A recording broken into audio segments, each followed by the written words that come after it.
Fala, meu filhote, professor Kevin aqui, e hoje a gente vai finalizar o nosso assunto de organelas. Então, essa é a aula 2 de organela citoplasmática. Então, se você está começando por aqui, está começando errado, volta na aula um para você entender a contextualização e vem para a aula 2 aqui para finalizar as organelas citoplasmáticas ali do nosso organismo, beleza? Então, vamos embora. Quando se fala, galera, de organela citoplasmática, a gente já passou por um caminho aqui relativamente longo. Falamos de o que é uma célula procarionte, o que é uma célula eucarionte, falamos já o que é de fato uma célula animal, uma célula vegetal e comentamos de algumas organelas, como o retículo endoplasmático liso, retículo endoplasmático rugoso, complexo de Golgi e o lisossomo, certo? Só rememorizando, retículo endoplasmático rugoso, produção de proteína, retículo endoplasmático liso, produção de ácido graxo, lisossomo, digestão intracelular e complexo de Golgi é minha organela de secreção. É claro que tem uns detalhezinhos que você só vai saber vendo a aula passada, mas esse aqui é o geralzão daquilo que a gente viu na aula 1, beleza? Então vamos embora. Quando a gente fala de peroxissomo, a primeira coisa que a gente vai entender é o peroxissomo, inicialmente ele era confundido com o lisossomo, porque morfologicamente eles são muito parecidos. Então, o peroxissomo também é uma bolsa membranosa. Então, na célula, lembra que bolsa membranosa é uma bolinha. Então, ele também é uma bolinha, igual o lisossomo é. A diferença é que ele é uma bolinha que está cheio de oxidases, está cheio de enzimas que servem de oxidação de radicais livres. Então, eles servem para justamente oxidar essas substâncias tóxicas e alguns lipídios. Então a gente fala que o peroxissomo também é uma organela que serve para desintoxicação corporal, principalmente quando se fala de radicais livres. Então a gente diz que ele neutraliza os radicais livres. Kevin, o que é um radical livre, tá? Radical livre, ele é um produto que não está totalmente estável, beleza? Então pensa que eu tenho aqui um produto de uma reação química, mas nem sempre a reação química chega até o final. Às vezes ela gera produtos intermediários. Só que aí esse produto intermediário, ele não ainda chegou na sua estabilidade. Então o que ele vai fazer? Ele vai buscar reagir para se estabilizar, certo? Então esse cara que ainda não reagiu para se estabilizar, nós chamamos ele de radical livre, certo? Esse radical livre, ele é muito frequente no corpo, então o corpo ele, tem radical livre sempre, e o radical livre seria o grande vilão nosso do envelhecimento, tá? Então radical livre que acaba detonando a nossa estrutura celular. Para combater os radicais livres, a gente tem antioxidantes. Tem moléculas que a gente consome que é antioxidante, como vitamina E, é um tipo de antioxidante, presente em castanhas, por exemplo, como vitamina C, ácido ascórbico, é um tipo também de antioxidante, consumida ali em limão, laranja, etc. Mas você também tem antioxidantes naturais, que é o que se encontra dentro do peroxissomo, certo? Então, lá no peroxissomo, ele ficou conhecido por esse nome, por ele fazer uma reação química em larga escala chamada oxidação do peróxido de hidrogênio ou da água oxigenada. Quem faz isso é uma enzima. O nome da enzima que faz esse processo é catalase. Então, a catalase ela é a enzima que pega o peróxido de hidrogênio e degrada o peróxido de hidrogênio produzindo água e oxigênio, que são agentes químicos que não fazem mal para o nosso corpo. Então, ele está desintoxicando fazendo isso. Lembrando que a água oxigenada faz super mal para as células. Inclusive, foi usada há muito tempo como antisséptico, por matar todas as células ali da região. Certinho? Lá na célula vegetal, e aqui presta atenção, só em vegetais. Lá em células vegetais, você tem uma estrutura que é uma especialização do peroxissomo. Alguns autores vão colocar isso como uma organela nova, outros vão colocar dentro de peroxissomo. Tanto faz, tá, galera? Então, o glioxissomo, ele é uma estrutura, ele é uma especialização do peroxissomo que tem a funcionalidade de oxidar as gorduras ali presentes nas sementes em germinação. Então, toda vez que a gente tem um vegetal, a gente tem uma estrutura ali de reserva energética daquela semente chamada de endosperma. E vários desses endospermas têm lipídios. Então o vegetal precisa pegar o lipídio, degradar o lipídio para produzir energia, né? E a organela citoplasmática que faz isso no embrião é justamente os glioxossomos, certo? Então eles oxidam a gordura e eles produzem, né, esses intermediários ali para a síntese de açúcar, tá, no corpo. Então a ideia é que o embrião consiga retirar energia para ele conseguir crescer. Afinal, uma sementinha, um dia ela vai virar uma planta grande, concorda comigo? E esse primeiro crescimento dela, quem sustenta é a semente, tá? Porque dentro da semente ela não faz fotossíntese. Tranquilo? Ela faz fotossíntese após a germinação. Então, para ter esse crescimento dentro da semente, a semente precisa ter nutriente. E o nutriente ele precisa ser degradado para produzir energia. E quem faz isso, quem faz essa degradação do nutriente é o glioxissomo, para depois eu ter a produção energética pelas mitocôndrias, tá bom? Então, bem legal de você saber isso aqui também. Quando se fala de mitocôndria ela é uma organela bem especial para a gente, tá, galera? Por quê? Primeira coisa, ela é uma organela diferentona, porque ela tem DNA, e o DNA dela é próprio, é dela, não é igual ao do núcleo. Então o DNA mitocondrial não veio do DNA nuclear da célula. O DNA mitocondrial ele é exclusivo da mitocôndria, tá bom? Então a mitocôndria é uma organela que tem um DNA próprio, diferente desse DNA nuclear, certo? A função dela é justamente produzir energia. Então se você já assistiu a aula de respiração celular, tu vai lembrar que a respiração celular ela tem duas etapas que ocorrem dentro da mitocôndria. Então a função dela máxima é a produção energética. Então, Kevin, qual célula do corpo nosso que tem muita mitocôndria? Células que gastam muita energia, por exemplo, o músculo. Então, o músculo é lotado de mitocôndrias ali citoplasmáticas para de fato ele conseguir gastar energia, beleza? Em humanos, galera, essa mitocôndria ela vem exclusivamente de origem materna. O que eu estou falando para você? Se eu pegar o teu DNA mitocondrial e comparar com o DNA mitocondrial do teu pai, a similaridade vai dar zero, tá bom? Ou seja, o DNA mitocondrial seu não veio do teu pai e muito menos da mistura do teu pai e da tua mãe. O DNA mitocondrial seu, ele é 100% fidedigno ao DNA mitocondrial da tua mãe. Então a tua mãe mandou esse DNA mitocondrial para você, certo?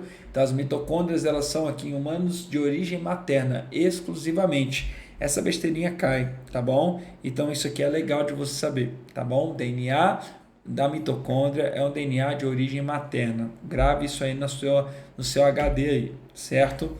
Quando a gente pensa em plastos, plastos também são organelas membranosas, só que agora presente só em quê? Em plantas e algas, certinho? Os plastos, eles são estruturas que geralmente têm duas membranas que podem ou não ter coloração.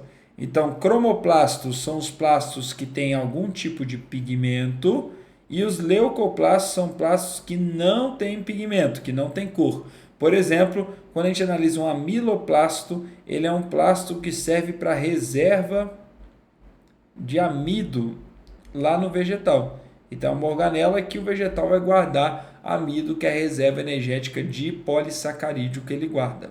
Agora, quando se fala de cromoplasto, a gente tem coloração.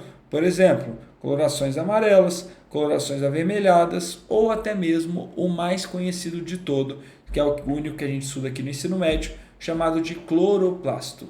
Cloroplasto, ele é o plasto que tem clorofila. Clorofila. Essa clorofila, ela nada mais é do que um pigmento que tem coloração esverdeada. Então, toda vez que você pensar na clorofila, você vai pensar que ela tem essa coloração esverdeada dela, tá? Função da clorofila, absorção de energia luminosa, tá bom? Então, a função do cloroplasto é justamente fazer o quê? Fotossíntese. É justamente conseguir produzir moléculas de carboidrato, moléculas energéticas, a partir de moléculas que são inorgânicas, tá bom? Vale lembrar, galera, que quando a gente pensa no cloroplasto, o cloroplasto ele é subdividido em tilacoides, que são cada moedinha desse aqui, que é onde ocorre de fato, né, a fotossíntese. Você tem um conjunto deles que é o grano e você tem um líquido interno que é o estroma, tá? Eu não me atentei muito a isso aqui, por quê? Porque essas partes do cloroplasto e as partes da mitocôndria, que é a crista mitocondrial e a matriz mitocondrial, são coisas que são muito faladas no metabolismo energético, tá? Para você saber qual fase da fotossíntese ocorre em qual local. Então aqui a gente não vai se atentar tanto nele agora, perfeito? Mas lá na aula de metabolismo energético, você vai perceber que tem mais informações sobre essa parte de cada uma dessas organelas. Mas uma coisa intrigante sobre elas, tá? Que é o fato das duas apresentarem um DNA próprio, diferente do DNA nuclear, certo? Se você já assistiu a aula de biologia molecular, a aula que falava de transcrição, de tradução e de replicação, tu vai perceber que a célula ela não é capaz de criar um DNA do nada. Ela é capaz, no máximo, de copiar um DNA já existente, mas ela não é capaz de criar um DNA do nada. Então, o que a gente começou a pensar? Como que o DNA da mitocôndria e como do DNA do cloroplasto, eles são DNAs diferentes do DNA nuclear. De onde veio esse DNA? Já que o seu núcleo, o DNA do seu núcleo, ele não consegue criar novas moléculas de DNA, criar novas sequências de DNA. E a gente começou a pensar numa hipótese, que hoje na verdade é uma teoria, chamada de teoria endossimbiótica. O que a teoria endossimbiótica ela me diz? Ela me fala sobre a origem de uma célula eucariótica como um todo. Então a gente acredita que no início da vida na Terra só existiam células procariontes, perfeito? Ou seja, só existiam células mais simples, que não têm membranas internas, que não têm organelas internas, perfeito? Pelo menos não citoplasmáticas. Esse procarionte, ele começou a ter algumas alterações de invaginação de membrana, surgindo então uma estrutura chamada de carioteca, que é a membrana que envolve o núcleo. Junto a isso, foram surgindo várias organelas que são recobertas de membrana, chamada de organelas membranosas. Porém, quanto maior a célula ficava, mais dispendiosa energeticamente essa célula era, tá? E aí a gente começa a ter uma endossimbiose que deu certo. O que é endossimbiose? Simbiose é uma relação de troca, tá? Uma relação de troca aqui de favores. Endossimbiose é quando você faz simbiose com o indivíduo que está dentro de você. Então a gente acredita que uma célula eucariótica, ela englobou uma bactéria aeróbica ancestral. Então olha aqui, ó, ela englobou um procarioto heterotrófico ancestral, uma bactéria aeróbica, uma bactéria que faz respiração celular. Essa bactéria adentrou a célula eucariótica e começou a viver trocando favores com células eucarióticas. Ao longo do tempo evolutivo, essa bactéria ela foi se modificando morfologicamente até se tornar o que hoje nós chamamos de mitocôndria. Vale lembrar, galera, que eu não posso falar que a mitocôndria é uma bactéria, porque se eu tiro a mitocôndria da célula, ela não consegue viver sozinha, tá? Mas a mitocôndria, ela é originada pela bactéria, ou seja, a origem evolutiva dela, ela veio de uma bactéria aeróbica. É isso que a gente está falando, tranquilo? A gente acredita também que ao longo do tempo evolutivo, umas células dessas que tinham mitocôndria, ela também inseriu na sua estrutura um procarioto autotrófico, ou seja, uma cianobactéria ancestral, uma estrutura que faz fotossíntese. Isso, com o passar do tempo, foi se tornando o cloroplasto, que é a organela responsável pela produção de fotossíntese ali dentro da célula vegetal. Então, para resumir, e para deixar isso aqui bem resumidinho para vocês, a origem do cloroplasto foi uma cianobactéria ancestral. A origem da mitocôndria foi um procarioto ancestral. Tranquilo? Lembrando, eu usei a palavra origem. Não posso falar assim, a mitocôndria é uma bactéria. Não, tá? Ela tem origem em um procarioto ancestral heterotrófico. Beleza? Combinado? Então é isso que fala a teoria endossimbiótica. Principais evidências da teoria endossimbiótica. Primeiro, presença de um DNA próprio, circular, com um cromossomo apenas, tal como acontece nas bactérias. Segunda evidência, o fato de ter uma membrana interna e uma membrana externa. Então, duas membranas, tal como também acontece em bactérias. Então, são as duas, vamos dizer, que as duas estruturas evolutivas importantes aqui.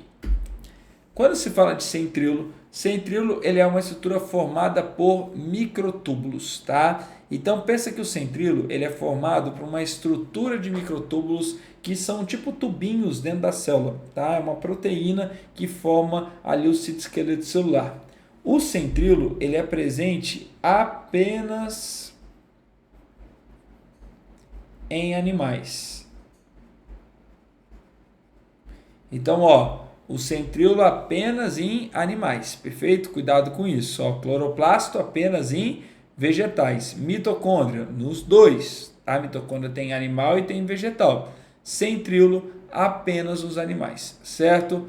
A localidade dele, certo? A localidade onde ele fica, ali, de onde parte as fibras do fuso da divisão celular, é chamada de centrosomo, beleza? Ele é presente só em células animais e de alguns protozoários, perfeito? Então, célula vegetal não tem, perfeito?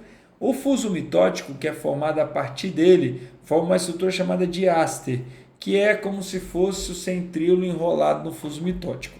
Kevin, você está falando fuso mitótico, eu não sei o que é fuso mitótico. Se acalma, tá? Na aula de divisão celular tu vai saber. Mas fuso mitótico são linhas de microtúbulos, certo? São segmentos proteicos que servem para puxar os cromossomos e separar os cromossomos de uma célula.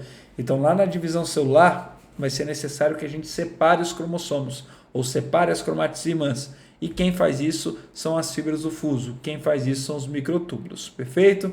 Aqui, o centríolo tem uma capacidade de autoduplicação. Então, lá no ciclo celular, na fase chamada de fase G2 do ciclo, é onde ele vai se autoduplicar lá nos animais, para ficar um em cada ponta e puxar o cromossomo um para cada lado, para eu conseguir separar as cromátides irmãs ou até mesmo os cromossomos homólogos. Beleza? Até aqui tudo em paz? Quando a gente pensa em citoesqueleto, o que é um citoesqueleto? Citoesqueleto é o esqueleto da célula. Então, pensa que toda célula, para ela funcionar, galera, ela precisa estar organizada. Não existe célula funcional sem organização, certo? Eu falo que isso aqui é muito parecido como se fosse um jogo de basquete. Não sei se tu já viu, né? Quando a gente pensa num joguinho de basquete, o jogo de basquete, ele todo é armado, ele todo é estudado para que cada jogador tenha sua posição específica em cada jogada, né? Tanto que às vezes o armador ele faz uma sinalização e quando ele faz essa sinalização, isso significa uma jogada justamente para que a galera saiba exatamente aonde que ela tem que se posicionar naquela jogada específica, tá? A tua célula é igual. Então, sua célula, para ela funcionar, para ela ficar bem, ela precisa estar totalmente organizada.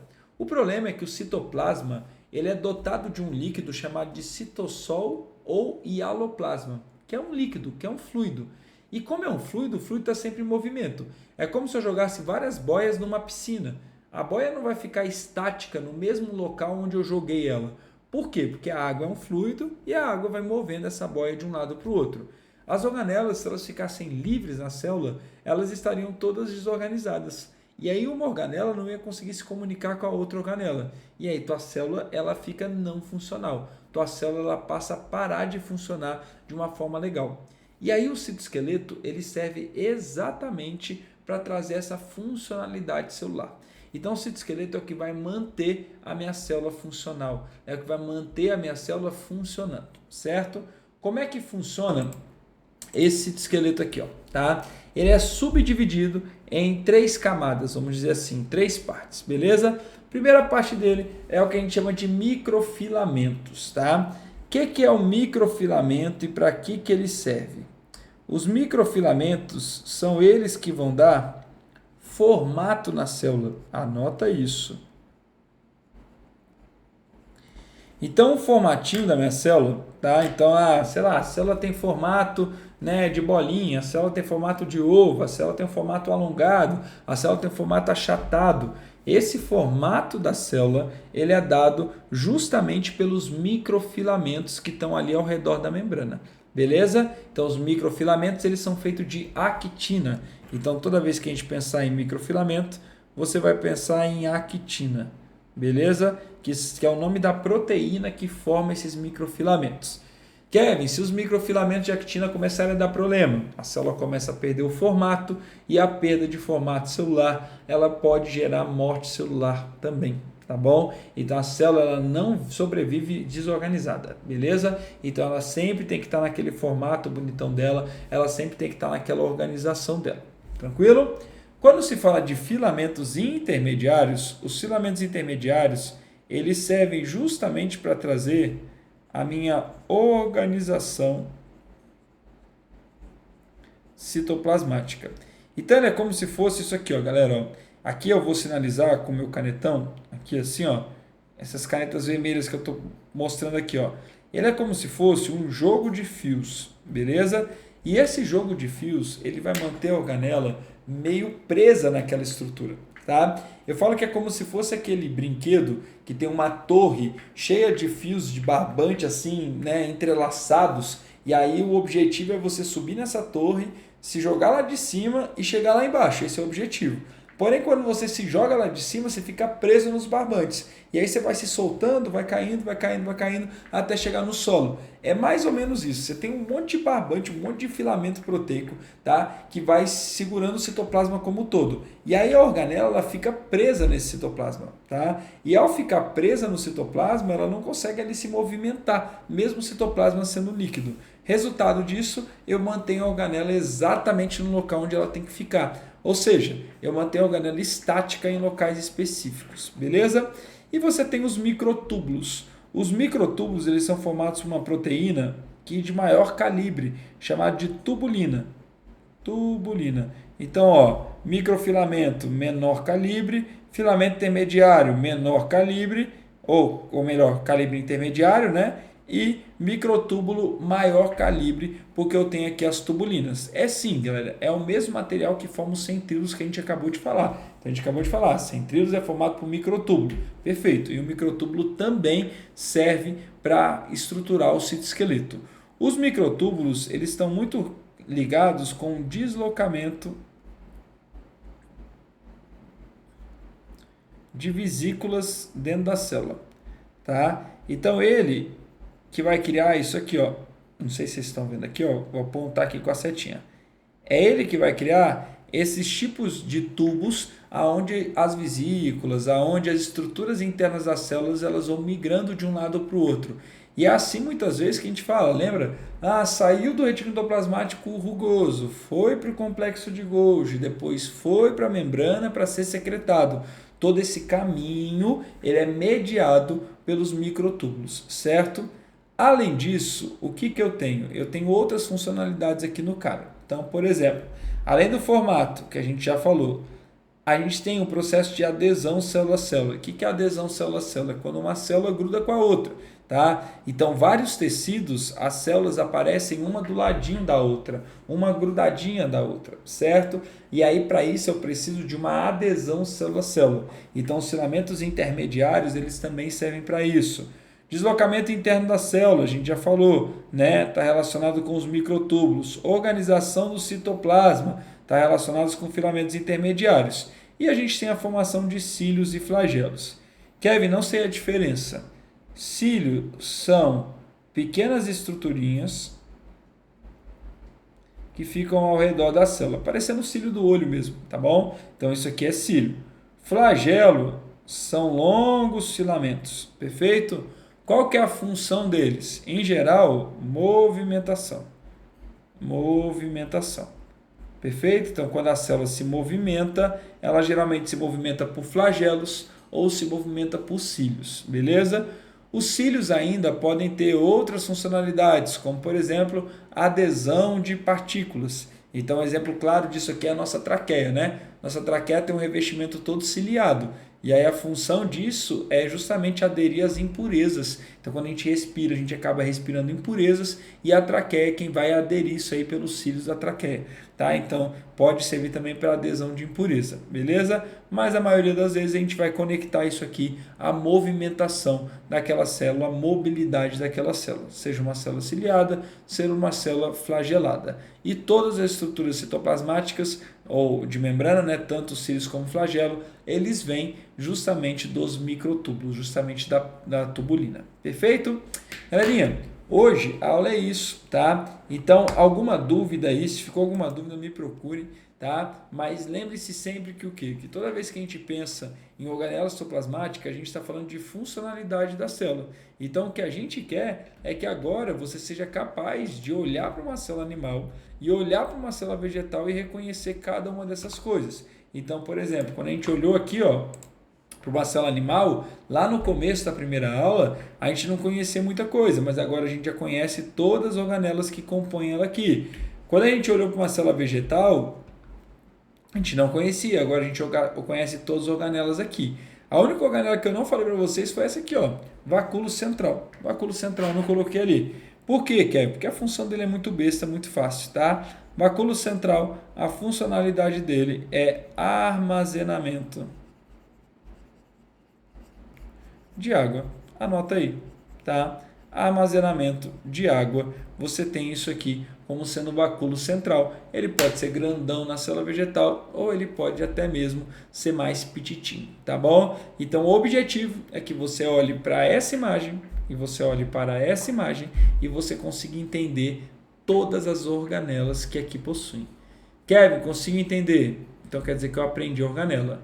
Kevin, eu não consigo entender. Então significa que eu ainda não aprendi organela, eu ainda vou aprender organelas na minha vida, tá bom? E aí reveja essa aula, faça exercício que você vai pegar isso aí, beleza?